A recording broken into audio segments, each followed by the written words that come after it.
The air inside the orbital classroom was sterile, tinged with the faint hum of ozone and recycled oxygen.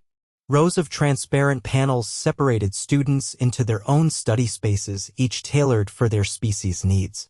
Floating gently in null gravity, the students of Interstellar Cooperative Biology 101 listened or pretended to as Professor Karn droned on about dermal regeneration processes across carbon-based lifeforms. Victor Vellman was hunched over a specimen tray, trying to adjust a micro-scalpel with a pair of forceps. He wore the standard-issue blue jumpsuit of Earth's exchange students, sleeves rolled up, his brow furrowed in concentration.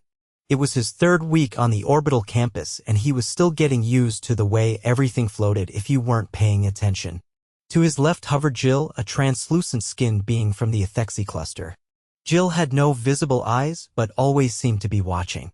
Its 6 limbs floated in a loose cross pattern, trembling nervously as it examined its own scalpel.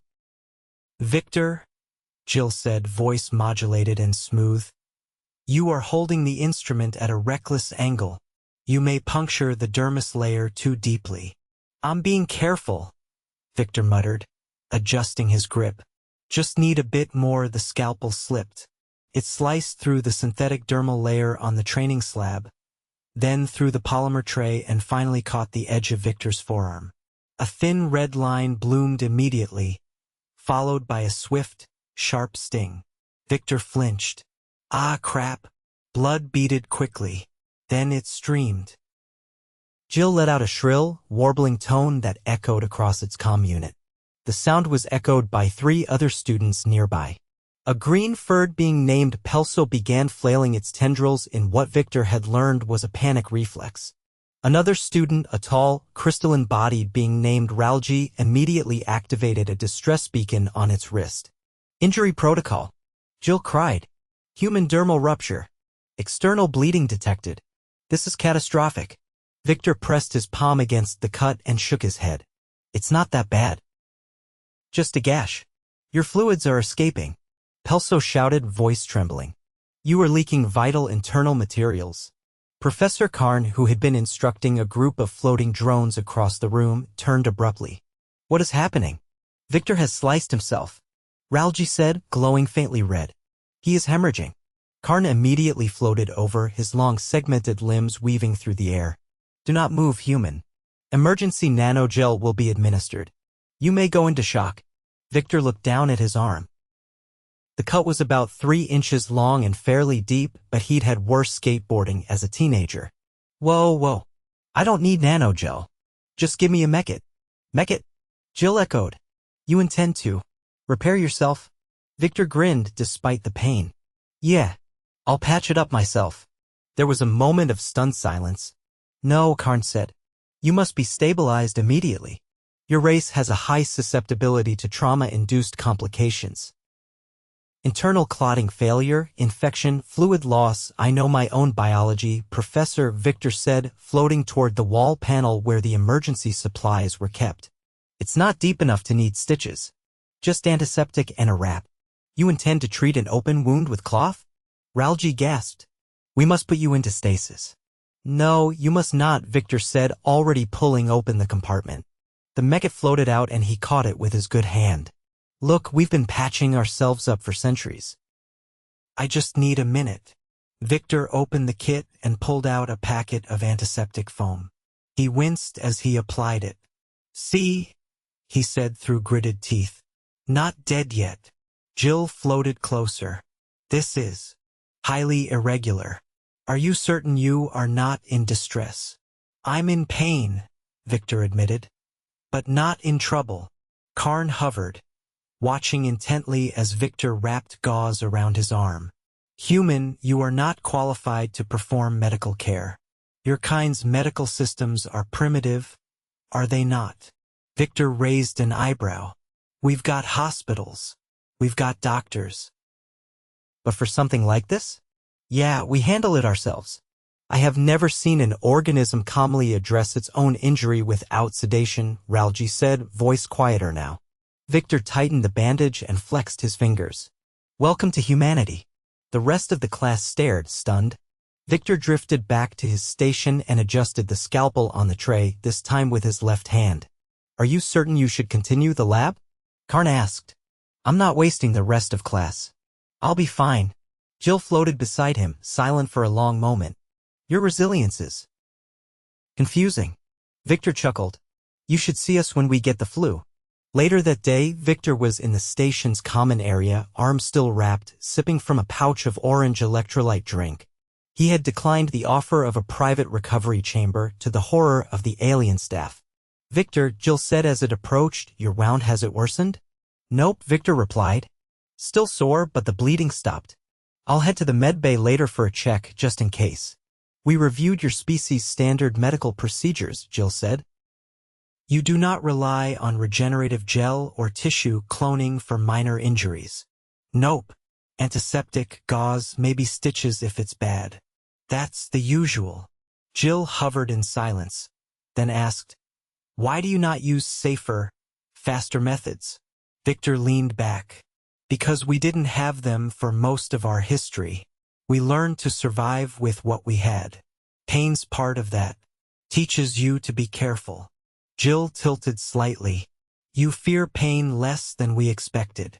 Victor took another sip. We don't like it, but we know it. That is inefficient, Jill said. Victor smiled. Yeah, but it works. The next day, Victor made good on his word and reported to the med bay for a scan. The station's physician, a floating orb named Dr. Vesa, ran a dermal analysis. The laceration is healing, she said. You avoided infection. Your dressing technique was adequate. High praise, Victor said, climbing off the scan platform. You should avoid further trauma, Dr. Vesa added. Repeated injuries may lead to chronic tissue degradation. Trust me, I'm not planning on making it a habit. Back in class, the incident had already become the talk of the week. Students whispered about the human who bled and didn't panic. Pelso had apparently started a cross-species discussion group on human pain tolerance, while Ralji requested Earth's historical records on battlefield medicine. Victor didn't mind the attention, but he did find it odd how something so ordinary to him was so shocking to the others.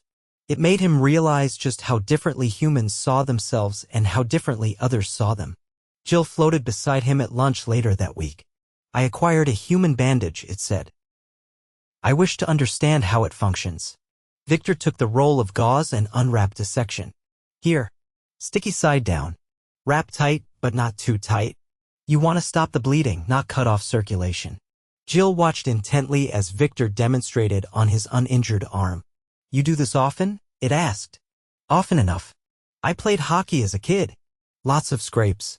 Hockey? Jill asked. Victor laughed. Oh boy. That's a whole other explanation. As he talked, he noticed how Jill leaned forward, absorbing every word.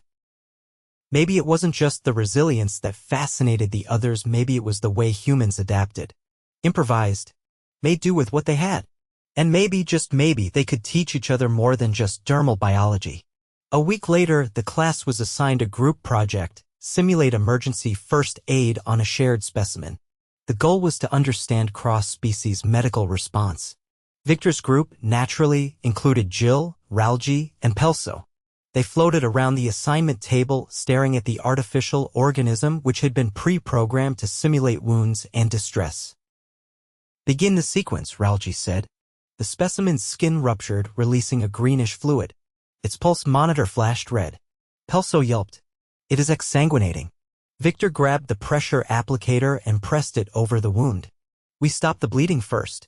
Ralji, hand me the sealant spray. Ralji hesitated, then floated the canister over. Victor applied the spray, then turned to Jill. Bandage. Jill passed it with two limbs, watching intently as Victor wrapped the injury. Stabilized, Victor said. Vitals returning to normal. The group hovered in stunned silence. You did not freeze, Jill said. No time for that, Victor replied. You move or someone gets worse. The rest of the class watched from their stations, whispering again. Later, Karn reviewed the simulation logs and addressed the entire class. While all teams performed adequately, one team demonstrated exceptional adaptability under pressure. Team 15, led by Victor Vellman, showed initiative, calm, and effective triage. Victor floated awkwardly in midair as the others looked his way. I just did what I knew, he said. But he noticed the others didn't see it that way. They saw something more, something quietly strange and strangely admirable. Something human. The mess hall always had a faint smell of heated protein gels and ionized starch, no matter the hour. Victor sat alone at an angular table that looked like someone had designed it without ever actually sitting down. He had a food tray balanced on his knees instead. A pale blue nutrient cake, a pouch labeled hydration supplement, and something that looked suspiciously like mashed peas but moved too much to be peas. Across the hall, a trio of tall, insectoid students clustered beneath a ventilation duct, whispering in clicks and low chittering. Every few seconds, one of them glanced over at him, then quickly looked away when he met their eyes. Victor didn't wave. He just kept eating. The bandage on his arm had held up fine. He'd changed it the night before and cleaned the cut again, just to be safe. It was starting to itch, which was annoying, but also a good sign. A shadow passed behind him. Then a voice, clipped and dry.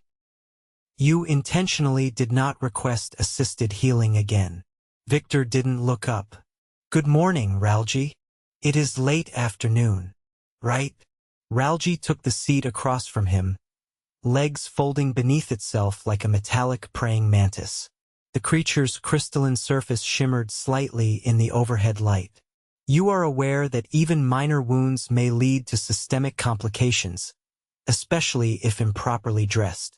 Victor took a slow drink from the hydration pouch. I sterilized it, wrapped it tight, checked for swelling. No redness, no heat, no streaking toward the joint.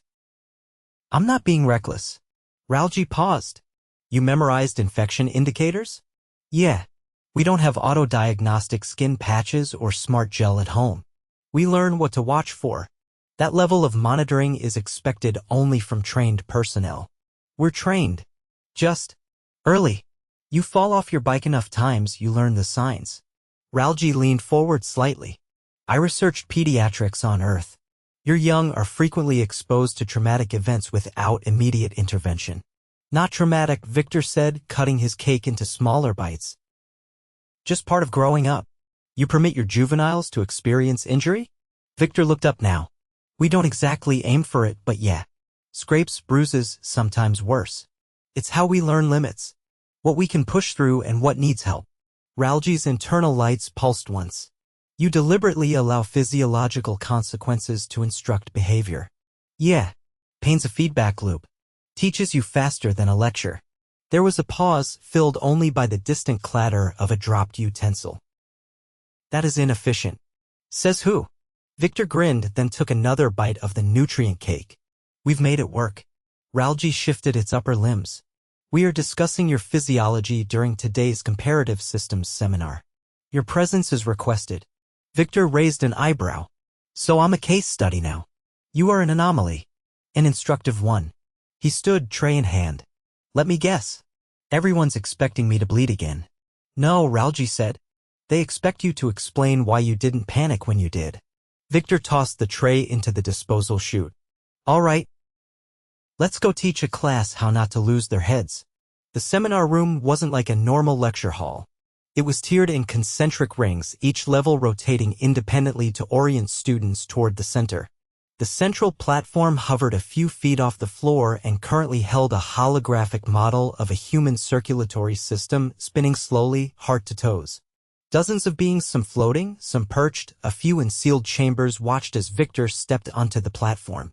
A projection field adjusted automatically around him, mapping his outline beside the model. Karn stood off to the side, arms retracted into his carapace. You may begin. Victor cleared his throat. All right. So, what you're looking at is my best guess at a healthy human body, not counting the caffeine dependency. A few confused chuckles followed. Now you've all read the breakdowns? Red cells, white cells, platelets, all that. What you probably haven't gotten is how we've learned to keep the system running with duct tape and grit, especially when it goes sideways. A ripple of interest spread through the room. Victor pointed to the forearm on the model. Take a cut, like the one I had. Your first response? Clean it. Not with a sterilizer wand, soap and water. Then pressure to stop bleeding. A student in the second tier raised a limb. Why not seal it instantly? Because we can't. Not naturally, anyway. Our bodies form clots. Sometimes too fast, sometimes not fast enough. That's why we wrap wounds to help the body do its job. Another voice, low and echoing. You accept imprecision in biological response? We don't accept it. We work around it. A student from the fourth level leaned forward on its many elbows. And yet you walk freely after injury, without confinement, without regenerative suspension. Victor shrugged. Because we've learned how to operate through discomfort. Your species uses pain as a navigational tool, someone stated flatly. Exactly. Doesn't mean we like it, but it tells us when something's wrong. Karn moved closer. Explain how you differentiate tolerable from dangerous pain. Victor considered. It's a mix of instinct and experience. Sharp, localized pain usually means injury. Dull or spreading pain might mean something deeper. But we don't have built-in alerts or external monitors. We rely on memory, context, and sometimes guessing. A dull hum passed through the room. Confusion, maybe? Or disbelief. Victor continued. When things get really bad, we use meds. Analgesics, basic stuff to dull the pain while we fix the cause. But the meds don't heal you. Just make it easier to function. A large amphibious student near the rear asked, function under duress? Why not suspend all activity until resolution? Because we can't always stop. Jobs, emergencies, war. A lot of our history is people pushing ahead hurt because they had no choice. A silence followed that. Victor looked around. Look, I know it sounds rough. And it is sometimes. But we evolved as endurance hunters. We're wired to keep going. Even when we're hurting. Karn spoke again. You were suggesting that your species has normalized suffering. Victor winced slightly. We've normalized endurance. Suffering's just part of the package sometimes. Karn gestured toward the projection. You demonstrate this concept. Would you allow a controlled simulation? Victor blinked. You want me to get hurt again? No. But we would like to observe your sensory response to calibrated stimuli. Victor hesitated. You're gonna poke me with something, aren't you? No penetration, Karn said. Neurological monitoring only. Minimal risk. All right, Victor said. As long as nobody jumps on me with a laser scalpel. Laughter, muted but real, passed through the room. Victor stepped into a ring of sensors. Lights flickered. A soft pulse moved through his skin like static. A moment passed. Then a sharp tingle along his ribs. He flinched. Okay.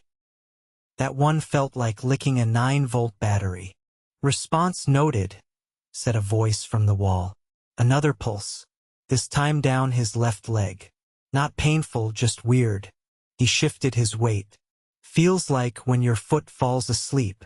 The pulses increased in frequency, each targeting a different nerve cluster. Victor gritted his teeth, muscles twitching. Still manageable, he muttered. Finally, the pulses stopped. The sensor ring dimmed. Karn approached. You endured consistent neural stimulation without sedation. Victor stepped out. Yeah. Try stubbing your toe in the middle of the night. This was cake. A wave of incomprehension swept through the students. Jill floated to the edge of the ring. You experienced nociceptive feedback and did not vocalize distress. I've yelled before, Victor said. Just didn't see the point right now. Jill tilted. Our species associates silence with suppression. You are not suppressing. Nope. I'm just not overwhelmed. Another student floated nearer. Your species does not consider pain a definitive stop signal. No, it's a warning. We decide what to do with it. The room buzzed quietly. Karn turned to the students. You have your analysis. Now consider the implications. A species that interprets injury as a challenge instead of a crisis. Victor raised a hand. To be clear, we do take injuries seriously. We just don't always stop everything because of one. Jill hovered closer. You are unlike any species I have studied. Victor nodded. We get that a lot.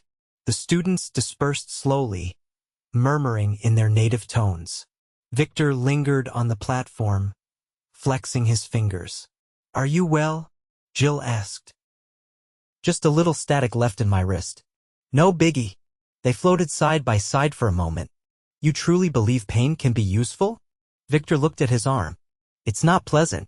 But yeah, it makes you pay attention. Jill was quiet for a moment. Then, we are beginning to understand. Victor smiled. That's all I ask. Victor's forearm was healing well. A faint scab had formed where the gash used to be, ringed by a patch of skin slightly pinker than the rest. He kept the area dry, checked it morning and night, and had resisted every urge to scratch it despite the deep, maddening itch that came with healing. On the fourth day after the incident in Karn's class, Victor was invited, not summoned, but the tone felt uncomfortably close to a behavioral review and cultural clarification session hosted in one of the smaller observation chambers. He arrived 5 minutes early just in case they started on time, which they never did. Inside the chamber, the lights were low and a circular table hovered at waist height. Around it floated 5 faculty members, none human, each perched in their own gravity field. Karn was among them, as was Dr. Vesa from the med bay. 2 others Victor only recognized from their laminated photos on the station's welcome pamphlet. One resembled an upright squid with a glass dome over its head. The other was a cluster of metallic spheres that rearranged every few seconds, never the same shape twice. Karn gestured for him to sit. Victor pulled himself into the chair, adjusting his weight until the magnetic field locked him in place. We appreciate your punctuality, said the squid being, whose translator gave it a soft, warbling accent. We wish to discuss the aftermath of your recent conduct in the academic habitat. Victor folded his arms. I didn't think patching a cut would turn into a diplomatic incident. It is not the act itself, Karn said. It is the cascade of cultural confusion that followed. Dr. Vesa's orb pulsed with a faint blue glow. Since your incident, we have logged 17 instances of other students attempting to replicate your response style. 2 applied cloth binders to minor abrasions. 1 requested a pain tolerance challenge during a routine checkup. Victor blinked. You mean they're copying me? Imitating, corrected the sphere construct, its voice like gravel being sifted through cloth. Without understanding the context or physiological framework. Victor scratched his wrist, just below the healing skin. They're not hurting themselves, are they? No, said Karn, but they are challenging their own protocols. 1 student refused automated stress regulation following a disorientation event. Another declined a scheduled regeneration sequence, citing a desire to tough it out. Victor sighed. Okay, that's not ideal. We require clarity, said the squid being. Is your behavior normative for your species, or were you engaging in atypical bravado? Victor leaned forward. It wasn't a performance. That's just how we handle minor injuries. We don't always run to a machine. We assess, we adapt. And yeah, we accept some discomfort along the way. But it's not about being brave. It's about being practical. Your practicality, said the sphere construct, has disrupted several cohorts. There is now a waiting list for non-assisted first aid modules. Victor rubbed the bridge of his nose. I didn't ask anyone to do what I did. We are aware. But your actions carry symbolic weight now, said Dr. Vesa. You've become a point of reference. Like a mascot for stubborn blood loss? Karn's limbs twitched. More like a case study in anomalous self-management under duress. Victor looked around the table. So what now? You want me to put out a statement? The squid being undulated gently. We would prefer a moderated demonstration. Controlled conditions. No open wounds. Karn added, and commentary. Explain each action as you perform it. Emphasize that your methods are species-specific. Victor nodded slowly. All right, I can do that. Tomorrow at 3rd cycle, said Dr. Vesa, you will be provided a simulated trauma environment. I assume no one's getting stabbed this time? Correct. The injuries will be virtual. The reactions will be yours. Victor stood. Then I'll see you tomorrow. And maybe after that we can stop turning a paper cut into a galactic referendum. The room remained silent as he left. The next day, Victor arrived at the simulation chamber promptly. The room was colder than he expected, the tiles faintly damp underfoot. A soft hum came from the overhead projectors and the chamber filled with a sterile, white-blue light. Jill hovered near the entrance, holding a small recording module. "You are being documented," it said. "Figures." Inside the chamber was a three-dimensional holographic model of a rugged outdoor terrain: rocks, dirt, uneven ground. A human figure stood in the center. Virtual, expressionless, and already marked with a thin red slash across its right shin. Blood pooled realistically near the base. Victor stepped beside it. "All right. First thing, assess the wound. Depth, location, bleeding speed." He knelt beside the figure, brushing his fingers just above the surface. "Not arterial. Steady bleed, but shallow. Immediate priorities to stop the blood loss. Pressure first." He tapped a control pad and drew a virtual cloth from the simulation kit. Pressed it firmly against the cut. The hologram flickered slightly as the system registered the action. "Next, check for debris. If the wound's dirty, you flush it. But this one's clean. So now wrap it." He unrolled a strip of synthetic gauze and wound it tightly around the leg. "Not too tight. You want to slow the bleeding, not cut circulation. Check cap refill. Press the foot. Watch how fast the color returns. Healthy refill means you didn't overdo it." He stood again. Total time under 2 minutes. No machines, no auto-diagnostics. But constant awareness. You don't ignore the wound. You monitor it. A soft tone indicated the simulation had logged the procedure. Jill floated closer. "You did not hesitate. Because I've done it before. Not in a sim. Real life. You don't think, you move." Karn's voice came from the observation deck. "Explain the emotional context." Victor glanced up. "There's adrenaline, sure. But you stay focused. You don't panic because that wastes time. You feel the fear later. After it's done." Dr. Vasa's orb descended slightly. "And if the wound worsens? Then you escalate. Antibiotics, maybe stitches. If it's really bad, medics. But the principle's always the same: do what you can, when you can, with what you have." The simulation ended. The terrain faded. The room returned to its blank, metallic default. Jill turned toward the observation deck.